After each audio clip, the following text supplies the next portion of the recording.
The term of United Nations Secretary General Antonio Guterres is set to conclude at the end of this year, and the successor will face immense challenges. A nomination deadline passed yesterday, with 4 candidates now officially in the running for the top diplomatic post. It will be far from an easy task for the next Secretary General. Significant reforms are on the agenda driven by the United Nations' ongoing financial crisis. The organization's budget is shrinking even as global conflicts and wars continue to escalate. Concurrently, the United Nations is losing influence on the world stage. Maya Ungar, an expert from the independent think tank Crisis Group, highlights this concern, stating that the United Nations needs a Secretary General capable of negotiating with leaders like President Trump, President Putin, or President Xi. She notes that currently the UN Secretary General is not even invited to crucial discussions and his voice is often not heard. A strong call for change comes from the current president of the UN General Assembly, Annalena Baerbock, who particularly wishes to see a woman elected to the office. In February, speaking before the Human Rights Council in Geneva, Baerbock questioned how it's possible that in 80 years there has never been a female Secretary General, despite women and girls making up half of the world's population that the organization is meant to serve. Member states were asked to submit their desired candidates by April 1st. Now, 4 individuals are officially in the race, 2 women and 2 men. First, Michelle Bachelet, a 74-year-old former president of Chile. She was the first woman to lead Chile and previously served as its health and defense minister. Dr. Bachelet also brings extensive experience within the United Nations, having been the UN High Commissioner for Human Rights and having led the women's rights organization UN Women. She was nominated by Brazil and Mexico. However, her own home country of Chile no longer supports her application following the inauguration of the new right populist President José Antonio Cast.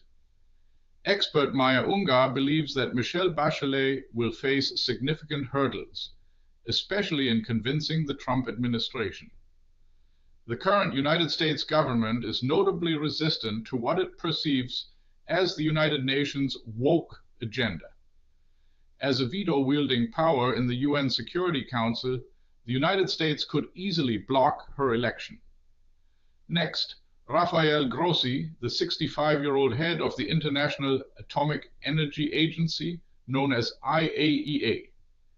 In this role, Mr. Grossi has spent years overseeing nuclear programs worldwide and is responsible for nuclear safety. He is frequently involved in highly sensitive diplomatic matters.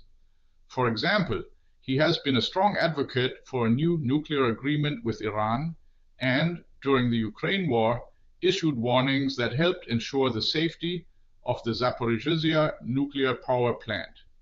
Grossi was nominated by his home country of Argentina.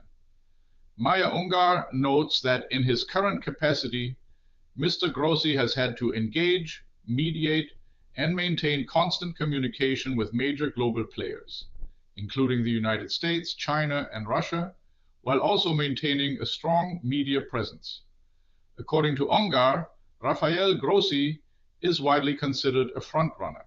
The third candidate is Rebecca Greenspan, a 70-year-old economist and former vice president of Costa Rica. She currently serves as the Secretary General of the UN Conference for Trade and Development, known as UNCTAD. Her work focuses on global economic issues with an emphasis on sustainable development, trade, and reducing inequalities among nations. She was nominated by her home country of Costa Rica. Ungar points out that one of the few decisive successes of the current Secretary General, Antonio Guterres, was the grain agreement at the start of the Ukraine war.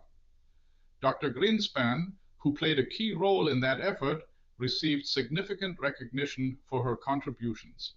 Finally, Macky Sall, the 64-year-old former president of Senegal.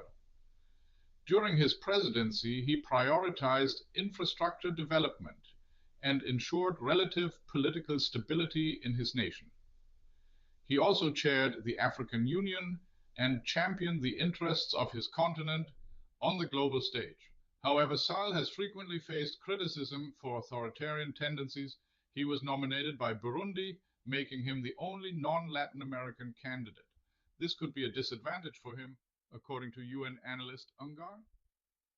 Traditionally, the office of Secretary General rotates among world regions, and this time it is Latin America's turn. She explains that Macky Sall would need to secure broad support from African countries to have a serious chance. However, the African Union does not currently support his candidacy, which will make his path difficult. Interactive online dialogues are scheduled to begin in mid-April. During these sessions, the candidates will present their programs and answer questions from UN member states. Starting in July, the Security Council will conduct multiple rounds of voting until one candidate secures a majority without any veto votes. Member states can continue to propose last-minute candidates until these votes begin. The final step requires the new appointee to be approved by the General Assembly. A result is expected by early autumn. What's your take on UN Secretary General race? 4 candidates emerge. Share your view in the comments. Do you think this will matter in the next news cycle? This video was generated using artificial intelligence.